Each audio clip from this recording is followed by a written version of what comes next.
that we are online. Let's see. KG.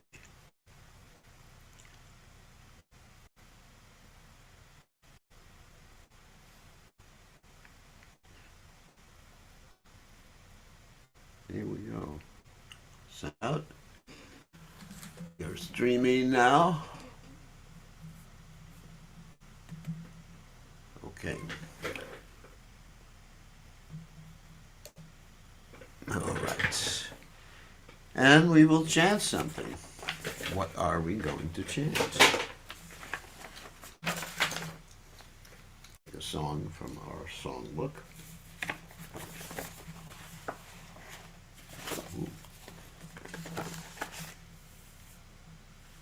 All right.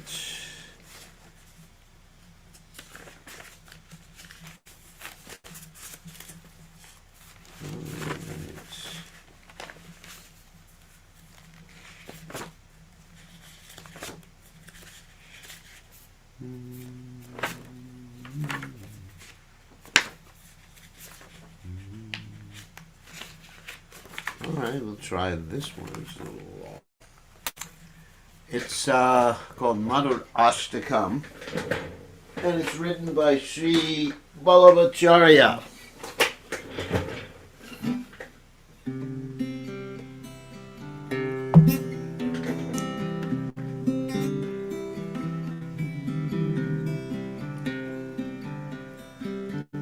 Madhuram, Madhuram, Madana, Madhuram, Madhurayam, Madhuram, Madhurayam, Madhuram, Matsitam, Madhuram, Vidayam, Madhuram, Manam, Madhuram, Madhurari, Patera, Kiram, Madhuram. Vachanam Madhuram, Jalitam Madhuram, Vasam Madhuram, Valitam Madhuram, Jalitam Madhuram, Jalitam Madhuram, Madhurari Patera Kilam Madhuram.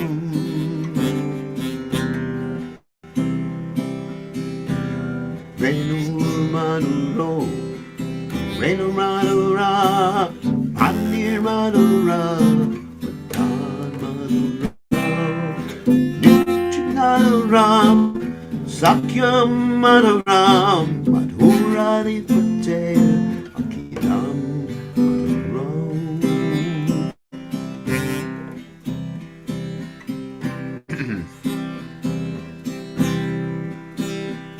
Gitam Madhuram, Pita Madhuram, Mukta Madhuram, Shuta Madhuram, Rupa Madhuram, Tilaka Madhuram, Madhurari Patel, Kilam Madhuram.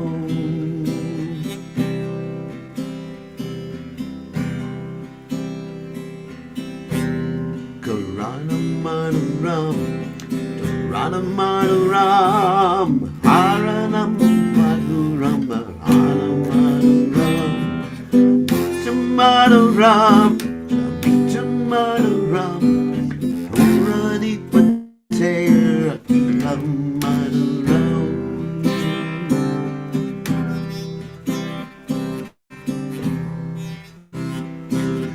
Kunja Madhura, Madhura Madhura, Muna Madhura, Vichi Madhuram, Shalina Madhuram, Kamala Madhuram, Madhurali Patel, Kilam Madhuram.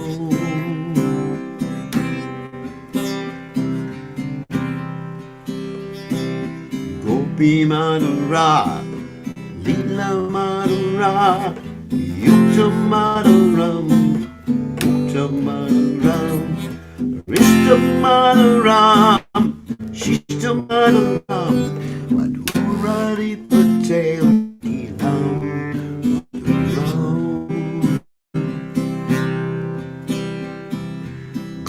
Manura, Gavo Manura, Yastir Manura, Shrishtir Manura, Dalita Manuram, Manita Manuram, Madhurani Patera Ilam, Madhuram.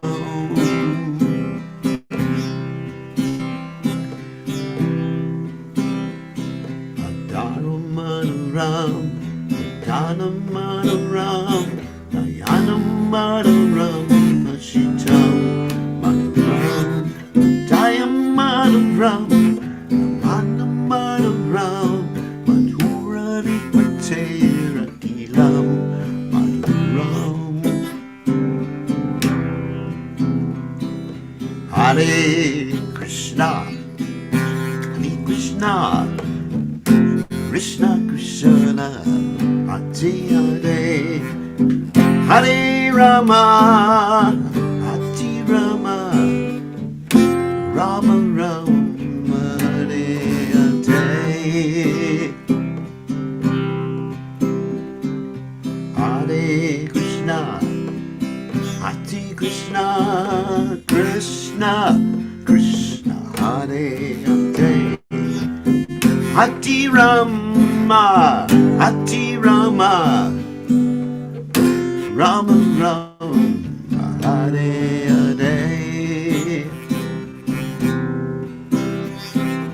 Hare Krishna, Hare Krishna, Krishna Krishna, Hare Hare, Hare Rama, Hare Rama, Rama Rama, Hare Hare.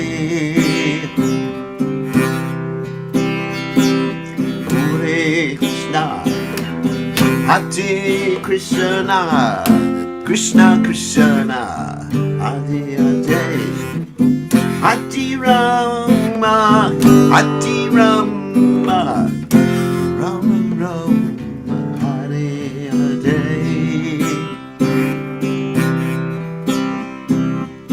Hare Krishna, Hare Krishna, Krishna Krishna, Hare Hare, Hare Rama, Hare Rama, Rama Rama, Hare Hare.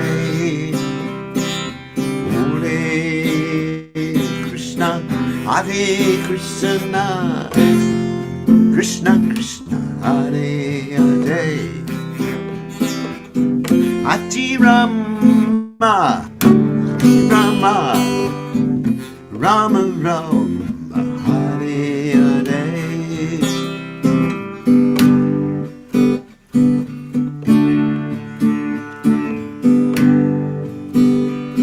Jaya Prabhupada, Prabhupada, Jaya Prabhupada, Srila Prabhupada, Prabhupada, Prabhupada,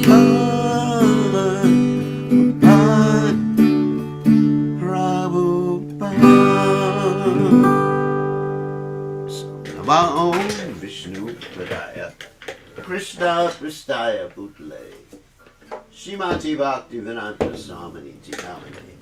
Namaste Saraswati Deve Gauravani Pacharne Nivashesha Shunyavadi Paschatya Deshatarni. We will read the translation of this poem by Srila Ballabhacharya. So Ballabhacharya actually has his own little sampradaya, and he is, incidentally, a disciple of Gadadhar Pandit Goswami, so he is definitely bona fide and connected with our sampradaya, the Brahma Madhva Gaudiya sampradaya. Here's the translation. This, of course, is about Krishna.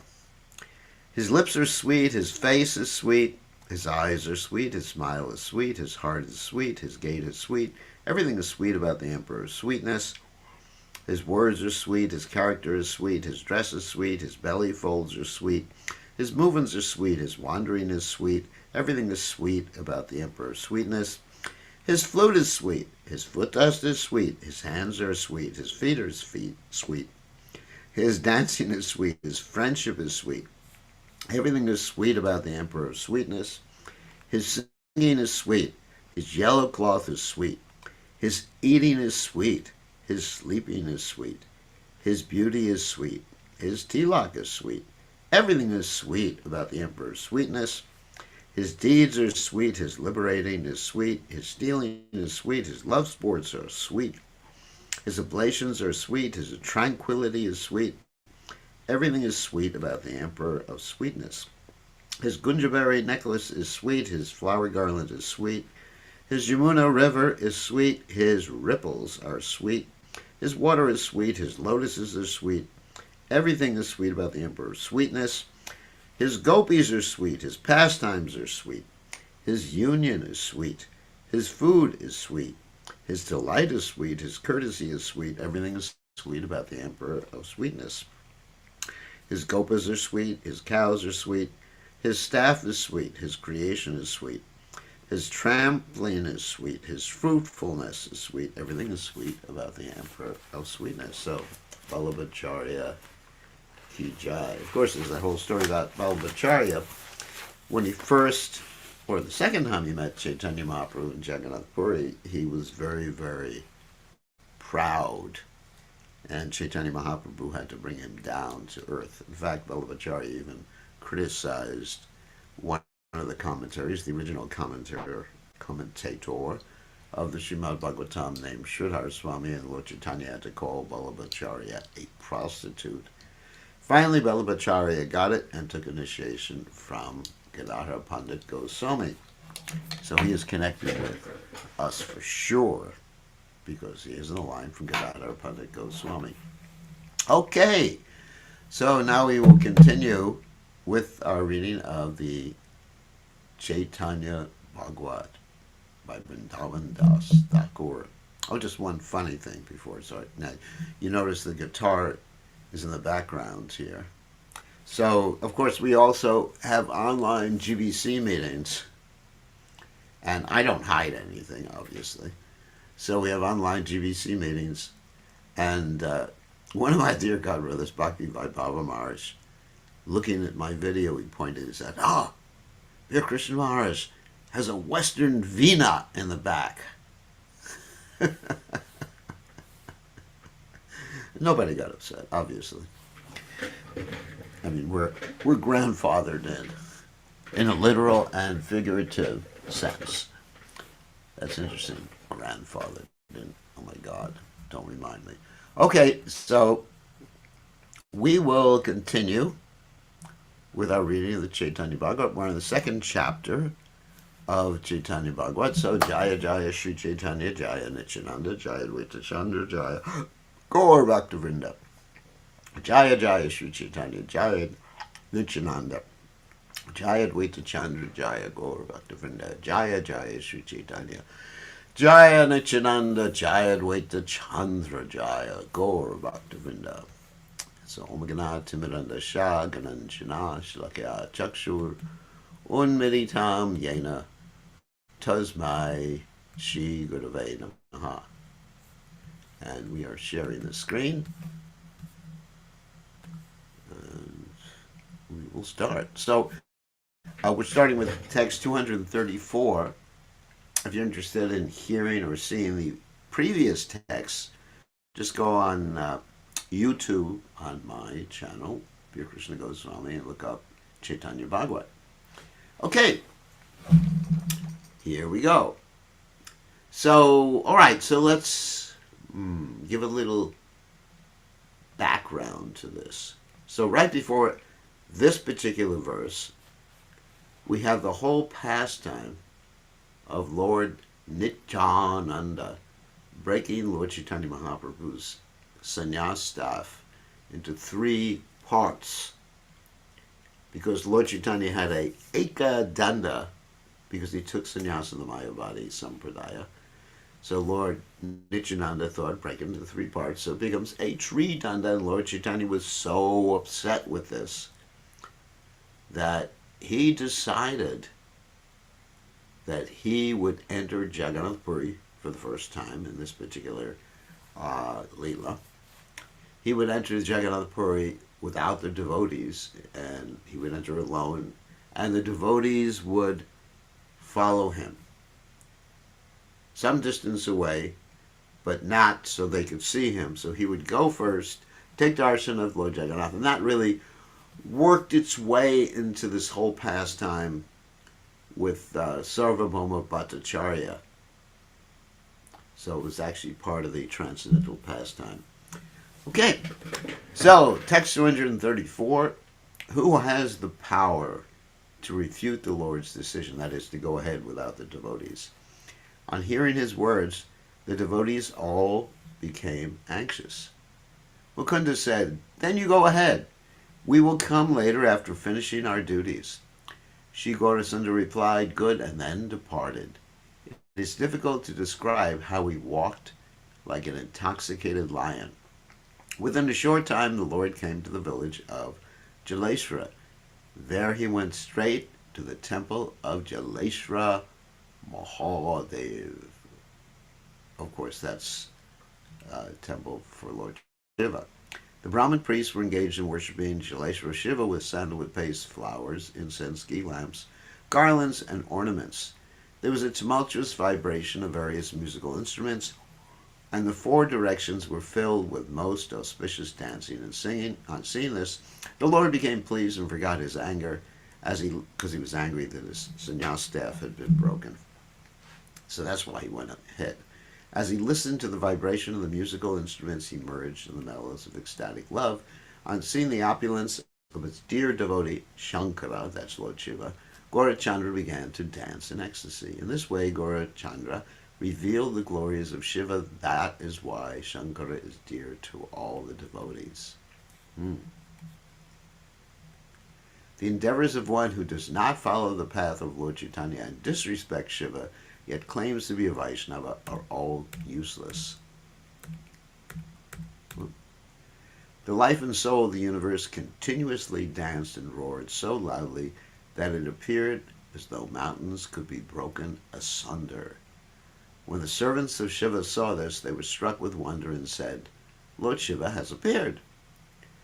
They happily sang and played musical instruments with increased enthusiasm, and the Lord danced without the least external consciousness. In a short time, the devotees arrived there, and Mukunda immediately began to sing. When the Lord saw his dear associates, he began to dance with increased happiness, and the devotees sang around him. Who is able to describe the Lord's transformations of love? Tears flowed from his eyes like 100 streams of the Ganges. Now that the Lord of Vaikuntha was personally dancing there, that abode of Shiva became fulfilled. After manifesting transcendental ecstasy for some time, the Lord became pacified and took his associates to the side. The Lord lovingly embraced each of them, and their hearts became confident and full of joy. On seeing Nityananda, the Lord embraced him and spoke to him in a jovial mood. "You are supposed to guide me so that I can maintain my sannyasa. Instead, you want to make me a madman. If you continue in this way, you will ruin me. I do whatever you wish. This is a fact that I declare to everyone." Gaurachandra taught everyone, you should all be respectful to Nityananda. The body of Nityananda is more important to me than my own body. I assure you that this is the actual truth. I am not responsible for the obstacles one finds in the attainment of ecstatic love if he commits an offense at the feet of Nityananda. If one maintains the slightest envy for Nityananda, he is not dear to me, even if he is my devotee. When Nityananda heard glorification of himself, he felt embarrassed and hung his head down. All the devotees, however, became joyful. Such are the pastimes of Sri Satchidananda. Of course, we can refer to the Caitanya Charitamrita, where Krishnadas Kaviraj Goswami was living at home with his family. And his brother showed some disrespect to Lord Nityananda's dear devotee, Meena Caitanya Ramdas. And because of that, Krishnadas Kaviraj Goswami decided to leave home. And he got that order from Lord Nityananda in a dream in the middle of the night. And he left home the next day. That's how serious it is for someone to respect Lord Nityananda and not disrespect Lord Nityananda.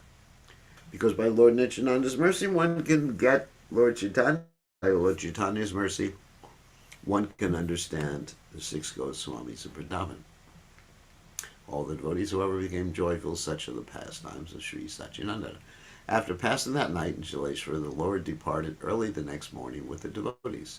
On the way to Vamshadaha, the Lord met one Shakta sannyasi who attempted to instruct the Lord. A Shakta sannyasi is one who follows left-handed tantra. In other words, they drink wine or liquor. Sometimes they eat meat. And they do all sorts of things. They have illicit sex. Anyway, they break the regulative principles as their regulative principle. The Lord knew he was a Shakta worship of Durga, yet he began to speak to him in sweet words. The Lord said, "Tell me, where have you been?" "After a long time I have found my friend." Being bewildered by the Lord's illusory energy, the Shakta began to tell the Lord about himself. The Shakta told the Lord about all the Shaktas he knew in different provinces. Hearing him, the Lord smiled. The Shakta said, "Let us go now to my monastery. We can all drink lots of bliss together." Realizing that the sinful Shakta was referring to wine, Gaurachandra and Nityananda began to smile. The Lord said, "I will come to enjoy your bliss, but first you go and make arrangements." And hearing the Lord reply, the Shakta departed happily. Such are the unfathomable characteristics of the Supreme Lord. All the Vedas declare that Krishna is Patita Pavana, the deliverer of the fallen souls. That is why the Lord spoke with that Shakta. There's a similar story about when Lord Nityananda and Lord Chaitanya were on that way to Advaitacharya's house, and they stopped at the house of a Shakta. And the Shakta they ate food even at the Shakta's house, and the Shakta offered them some happiness. And Lord Chaitanya Mahaprabhu said to Lord Nityananda, "What does he mean by happiness?" Because Lord Chaitanya was rather, I hate to use the word, naive about this world, even though he's God, because of pastime's sake, under the influence of Yogamaya, he appeared to be naive. And Lord Nityananda said, "He needs liquor." And therefore Lord Chaitanya and Lord Nityananda immediately dove into the Ganges River and swam all the way to Advaitacharya's house in Shantipur. So, there's the two stories about happiness. So if someone asks you, "Do you want to drink some happiness?" you know what it is. People would then say, "This Shakta has been delivered." Now the Shaktas will also be delivered by contact with him. In this way, Lord Sri Gaurasundara used various means to deliver all living entities. In other words, why was this Shakta delivered? He was delivered because he was engaged, without his knowing, in devotional service. That's called, I hate to use the word, Agyata Sukriti. That means some pious activity or spiritual activity that you don't know that you're doing. It really is there. So after joking with that Shakta, Sri Gaurahari went to the village of Rimuna. Oh my God. Rimuna is the village of Shirachora Gopinath. Okay, let's get. When the Lord saw his own form of Gopinath at Rimuna, he danced in ecstasy with the devotees. So, this Gopinath deity is I've been there several times, is a relief deity, in other words, carved with a flat back, but three-dimensional in front. That's called relief. He's a relief deity, and he, according to the story, was carved by Lord Ramchandra when Sita Devi asked Lord Ramchandra, and they were both in Ramuna at that particular time, what do you look like in the Dwapara Yuga? So Lord Ramchandra took out his arrow and used the arrowhead to carve an image on a piece of stone. And this Gopinath deity is also the same deity who stole the sweet rice for Madhavendra Puri when Madhavendra Puri was visiting there. That whole story is told in the Caitanya Charitamrita, if you're interested. So, the Lord forgot himself in his own ecstatic love and began to cry pathetically. Even stone and wood would melt on hearing such pathetic crying. Only the hearts of hypocrites did not melt. Within a few days, Sri Gaurasundara Mahaprabhu arrived at the Brahmana Nagara locality of Yajapura. At that place, there is the wonderful deity of Adi Boraha, the boar incarnation of the Lord. By taking darshan of this deity, all one's material bondage is destroyed. The most sacred Vaitarani river flows past this place. One's sinful reactions flee away upon seeing this river. The deity of Viraja Devi is situated in Nabi Goya, which is 80 miles from Jagannath Puri. I am unable to name the numerous temples in Yajapura even in 100,000 years. The village of Yajapura consists of all varieties of temples with all varieties of deities. The crest jewel of the sannyasis first took bath with the devotees at the Shashvamedha Ghat. Thereafter, the Lord joyfully visited. Of course, that the Shashvamedha Ghat is also there in Varanasi. Anyway, so I guess in different places you have the same name for the bathing ghats. Thereafter, the Lord joyfully visited the Adi Varaha temple, where he relished ecstatic love while dancing and chanting. The Lord was greatly pleased to see Yajapura. His ecstasy repeatedly increased there. Who knows what was his desire? Suddenly he left everyone behind and went away. When the devotees saw the Lord was not there, they became confused. They began to search for the Lord in the various temples. When they could not find the Lord anywhere, they became filled with anxiety. Nityananda said, "Everyone calm down. I know why the Lord has left.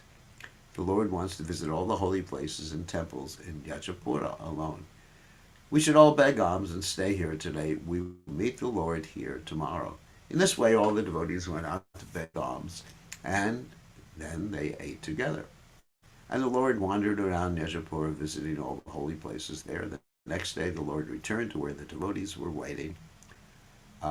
Immediately, the devotees enthusiastically jumped up and chanted, "Huri, Huri."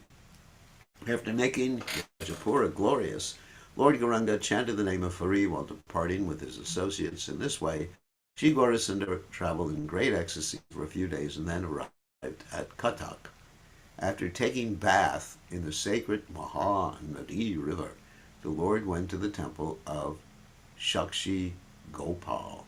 Of course, that's another famous temple, and I was not allowed to enter that temple because it's on the road between Bhubaneswara and Jagannath Puri, and they also follow the same restrictions that the temple in Jagannath Puri follows, which is nobody who is not born in a Hindu family can enter the temple. So I wasn't allowed in, even though Krishna tried to get me in. How did Krishna try to get me in? Well, I said to the people who were guarding the door of the temple, "I'm a Brahmin from New York," and other devotees with me had previously entered, and one said, "I'm a Brahmin from Gujarat," and another one said, "I'm a Brahmin from, wherever he was from." And I tried the same methodology. And they said no. And I said, Krishna's going to punish you unless you let me in there. All of a sudden, a lightning bolt struck about 50 feet from the entrance to the temple. And I said, you see? Exactly what I said. And they were shaking. And then they still refused. And then another lightning bolt struck. And they still refused. Anyway, they were determined not to see Krishna's indication. Okay.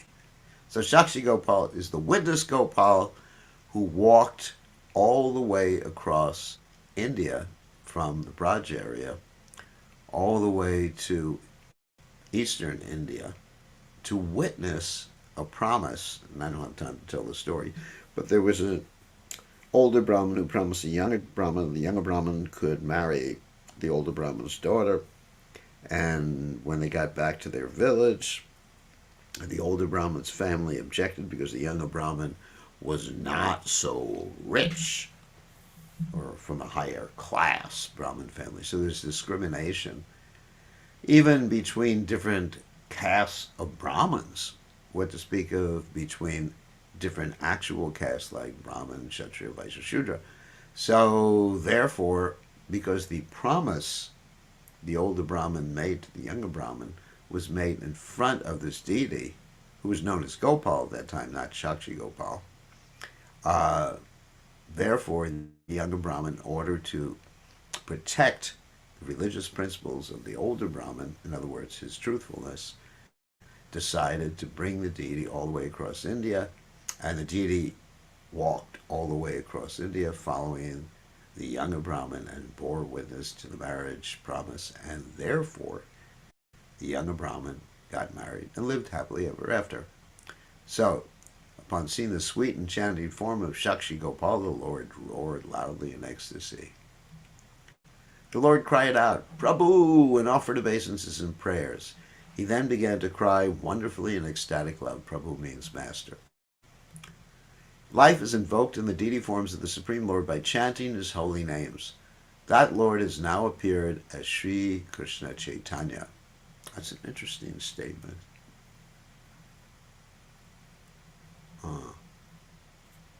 Ooh, I think I should read this. The system of invoking life in the deity form of the Supreme Lord by chanting the Mahamantra given by Sri Gaura is practiced in the Sri Gaudiya Sampradaya. In other words, that's what actually installs the deity, the chanting of the Hare Krishna Mahamantra. These other mantras are there like sort of like decoration in comparison to the Mahamantra, and also because people would not respect. Like when Prabhupada first installed the deities, very simply, like in London and other places like that, it was chanting of Hare Krishna, and of course also Brahma Samhita. But besides that, Prabhupada really didn't get into all these other mantras. And the bathing was very, very simple. And that's how London Ishvara, Radha London Ishvara were installed. And Paris Ishvara was installed in the same way in other deities in the movement. So, without chanting the Lord's holy names, the concept that the Archa-Vigraha is made of stone does not disappear. The rules and regulations for worship that of Sri Krishna Caitanya Deva, that Sri Krishna Caitanya Deva prescribed according to the concepts of the Krishna Varamatrisa Krishnamur verse consist of lively and proper worship of the Lord's deity based simply on chanting the Mahamantra. Wherever the Lord's service is performed without the physical involvement of the worshipper, or wherever the worship is performed as a matter of formality, such worship and such deities are devoid of life. That's an interesting statement. Wherever the Lord's service is performed without the physical involvement of the worshiper. So I guess that would be a situation where you would just pay someone to do it. And you were supposed to worship and you just paid someone else to do it. Or you had some AI do the worship, a robot or something. So or a formality means nimagraha, and then the deities don't reciprocate. Chanting the Hare Krishna Mahamantra preached by Sri Gaurasundar is the topmost lively form of worship for a worshipper. Krishna can come and he can also disappear. Yet in this incarnation, the Lord always relished enacting pastimes as a servant. That's Lord Chaitanya. Thereafter, the Lord went to Sri Bhuvaneshwara, known as Gupta Kashi, where Lord Shankara resides.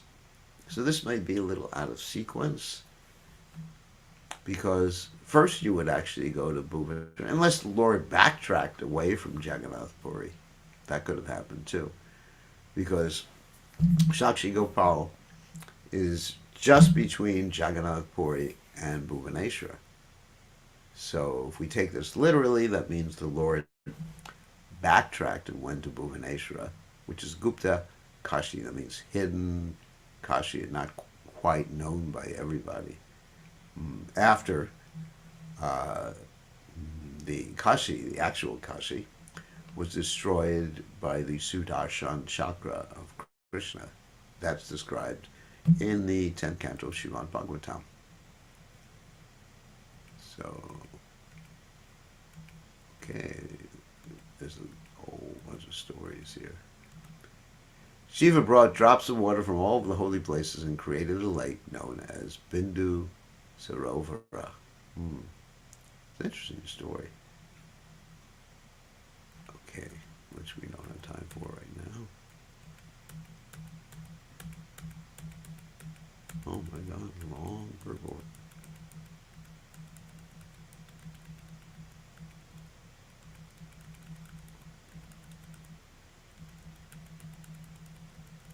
Oh, okay.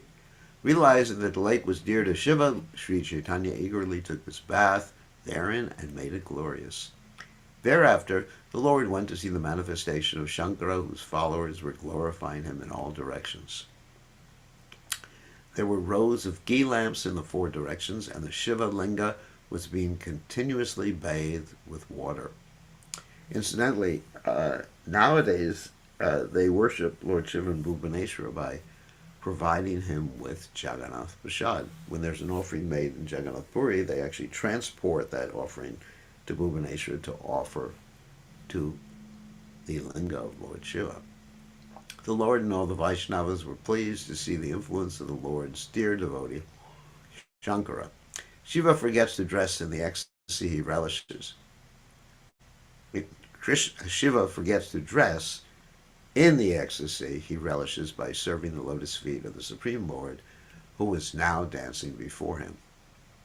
So in other words, Shiva's in so much ecstasy that he forgets to dress. After joyfully dancing and chanting before Shiva, Gaura Chandra passed the night in that village.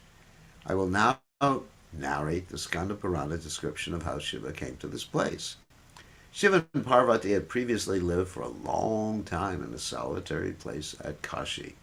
This is a beautiful story. Then Shiva went to Kailash with Gauri, and the human kings began to rule Kashi. There was one king named Kashi Raj who worshipped Shiva as he enjoyed the opulence of Kashi. Stories there in the Bhagavatam too. By providence, he became bound by the ropes of time and began worshiping Shiva through severe austerities so he could defeat Krishna in battle. And Srila Bhaktisiddhanta Saraswati Thakur says that this whole story is in the 10th canto, chapter 66. And you're invited to read that. Okay.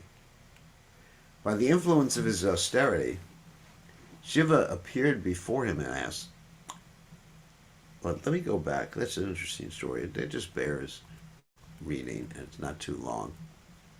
The topics of Sudakshina, the king of Kashi, are described in the Srimad Bhagavatam 10th canto, chapter 66, as follows. While Lord Baladev was visiting Nanda's Braj, King Pondraka of Kurusha, encouraged by fools, announced that he was the real Vasudeva and informed the Supreme Personality of Godhead Vasudeva that no one other than he himself was Vasudeva, and therefore Sri Krishna should give up the name and symbols of Vasudeva and take shelter of Pondraka. Otherwise, he should fight with him. When Ugrasen and the members of his royal assembly heard Pondraka's foolish boast, they all laughed heartily. Sri Krishna told Pondraka's messenger that he would soon make that foolish king drop his artificial symbols like the Sudarshan chakra that he was presently carrying, and his body would be eaten by dogs after it fell on the battlefield. Thereafter, when Krishna came near Kashi, Pundraka immediately led his army onto the battlefield with enthusiasm, and his friend Kashi Raj followed him for support.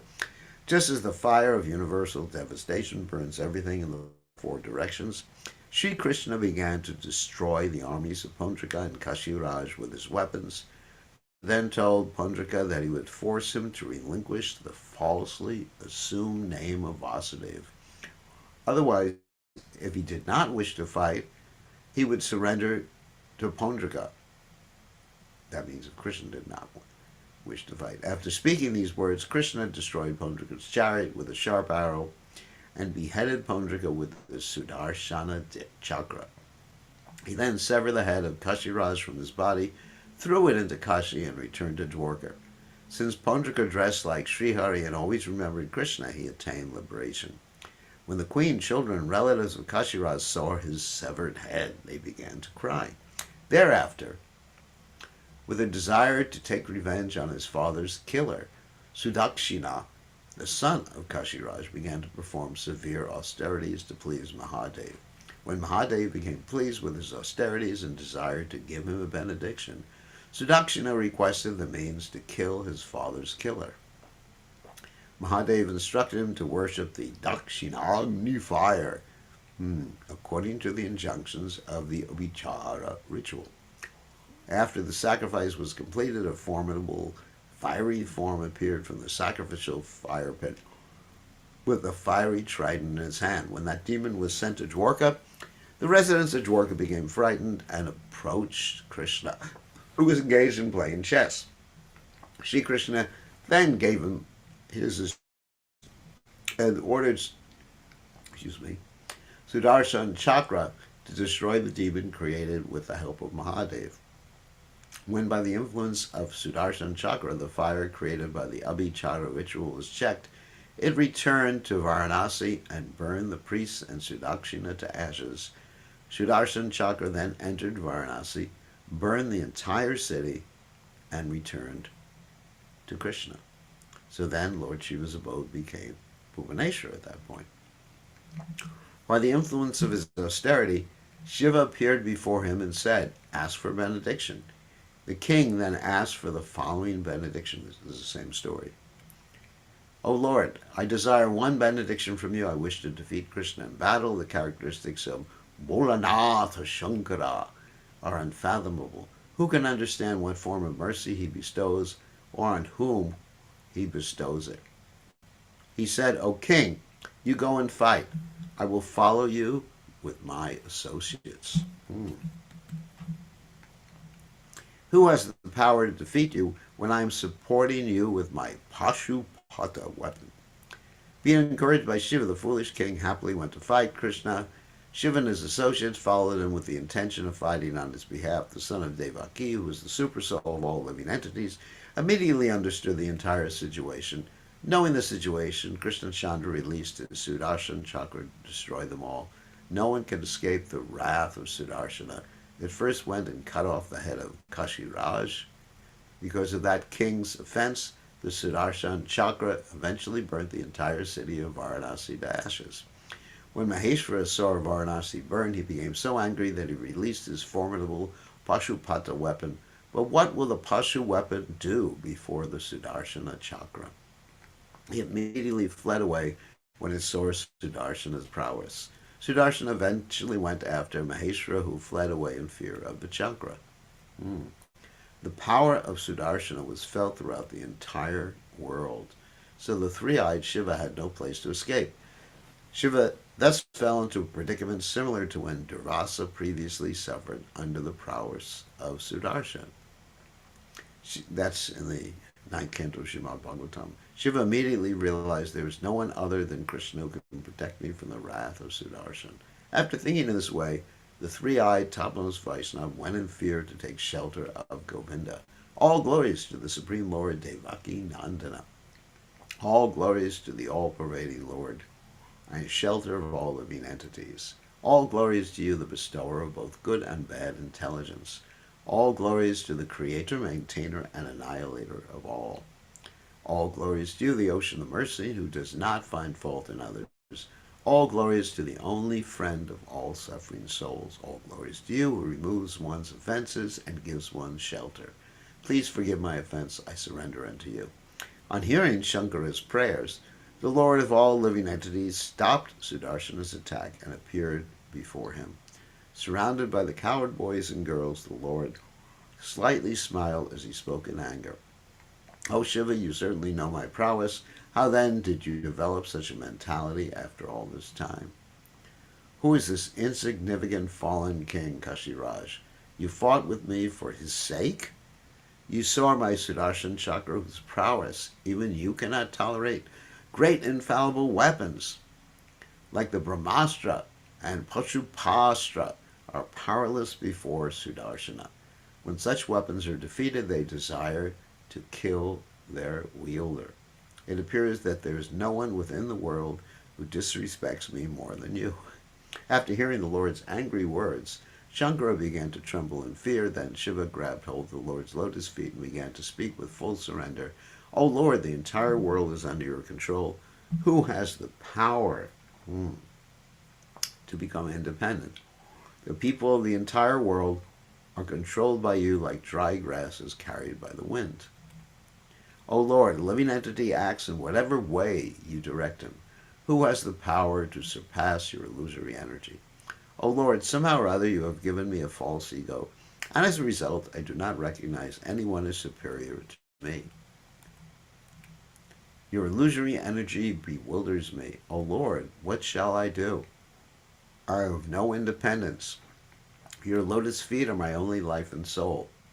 I will live in the forest and remember your lotus feet.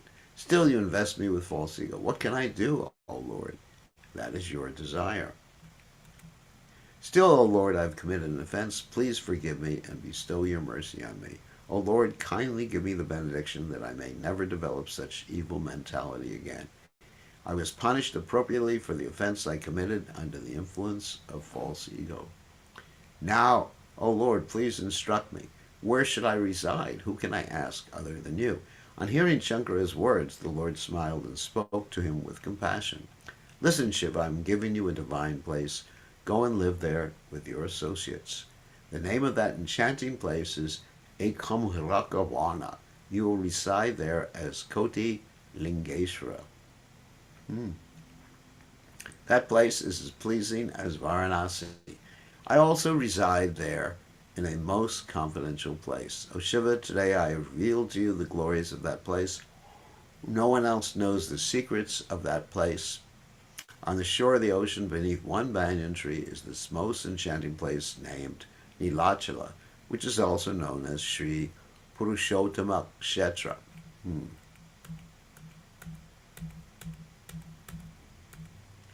At the time of the annihilation of the unlimited universes, that place remains intact. I eternally reside at that place. I eat there every day.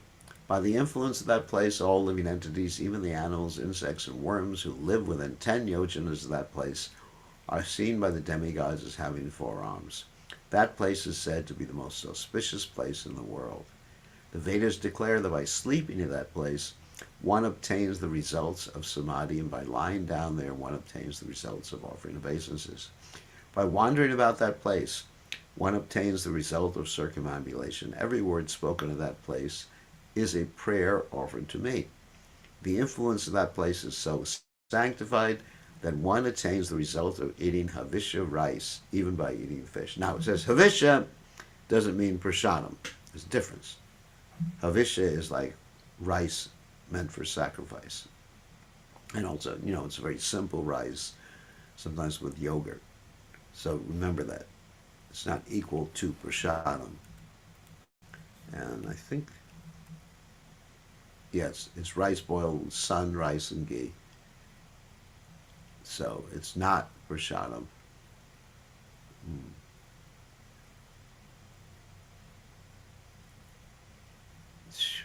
And Bhaktisiddhanta Saraswati Thakur says, really the injunction is the Manu Samhita. According to the scriptural statement, one who eats fish incurs the sin of eating the flesh of all types of living entities, since fish is most abominable, should not be eaten.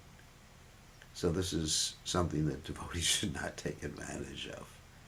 Okay, so we ended with text 375. We'll continue from there tomorrow, hopefully, if Krishna blesses us. And now we'll stop sharing. And if you want to ask a question, raise your hand and I will call on you to unmute yourselves. So, who has a question? Raise your hand. You raise your hand by going into the React heart in the bottom, and you just push on it. That means you click on it, and then it'll raise hand, and then you can ask a question. All right. So this is your opportunity if you have a question. If not, we end a little early. So, okay. Hare Krishna, Hare Krishna, Krishna Krishna, Hare Hare, Hare Rama, Rama Rama, Hare Hare, Hare Krishna, Krishna Krishna. I guess nobody has a question. Everything was perfectly clear to everyone. So, we'll give you 10 more seconds and then we'll end. So, Is thank you very much. Gopal's temple where Narottam Das Thakur Samadhi is? Narottam Das Thakur Samadhi is in Ramuna. No, actually, it's not Ramuna. Sorry, that is sorry. Shaimananda's Samadhi is there in Ramuna. Narottam is not there. No, neither in Ramuna nor in Sakshi Gopal. Shaimananda and Rasikananda, both of their samadhis are in Ramuna.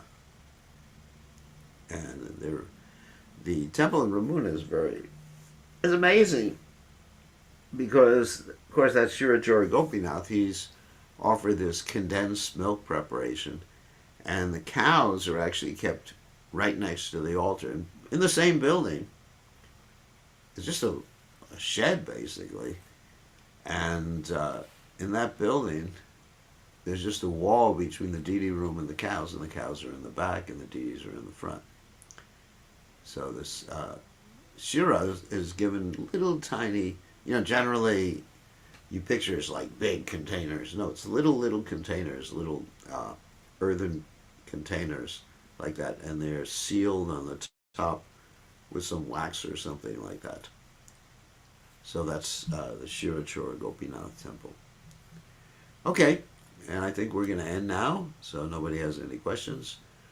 All glories to His Divine Grace, A.C. Bhaktivedanta Swami. Oh, there's two questions. Do differences in meaning of mantra, the outcome of mantra can be changed? No. The outcome of the mantra, the mantra does different meanings. Om Namo Bhagavate Vasudevaya. I offer my respects unto Vasudeva. But the intention of the chanter determines which Vishnu form they're actually worshiping. Yeah. But all these forms are of the same person. Advaita Chuta Nadirananta Rupam Ajam Puranam Purusham Navayovanam Cha. Okay, thank you very much. All glories to His Divine Grace. A.C. Bhaktivedanta